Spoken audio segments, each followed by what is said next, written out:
I worked 3 jobs to save my family, but I never saw the real enemy. I'm 27, living in a small apartment in Chicago. 3 jobs, 0 sleep, 1 dream, keep my family together. When my dad walked out, he didn't just leave my mom. He left behind $48,000 in debt and a broken fridge with nothing inside. My little sister was 9. She thought dad was just working late. I became the man of the house overnight. Morning, warehouse job. Evening, gas station. Night, food delivery.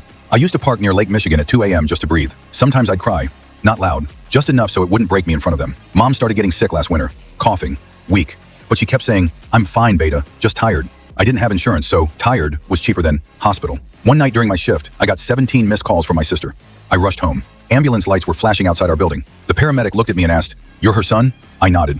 He didn't say much after that. Hospital hallway, white walls, that antiseptic smell. Doctor said the word I was scared of, cancer, late stage. She knew. She had known for months. She didn't tell me because she didn't want me to work more. I already hadn't slept properly in weeks. Treatment was expensive. I picked up a 4th job. Sold my bike, sold my phone. Took loans from people who smile too much when they lend money. I watched my mom shrink in that hospital bed. One night she held my hand and whispered, "You were never supposed to carry this alone." 2 days later, she was gone. I didn't cry at the funeral. I couldn't. My sister held my hand the way I used to hold hers. But here's where it gets brutal. 3 weeks after we buried her, I found a folder inside her old cupboard. Life insurance papers. She had a policy worth $250,000, but it had lapsed 3 months before her diagnosis. Why? Because I had used her emergency savings to pay off one of Dad's high-interest debts. The one he begged me to clear so collectors wouldn't harass Mom. He knew.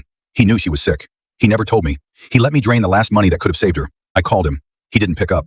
Last I heard, he moved to Las Vegas with someone new. Now it's just me and my sister. I still work 2 jobs, but every night before sleeping, I ask myself one thing. Was I fighting the world, or was I fighting my own blood? Because sometimes the hardest struggle isn't poverty, it's betrayal. And the most brutal part? You don't realize you've already lost, until you're standing at the funeral holding unpaid bills in one hand and your little sister's future in the other.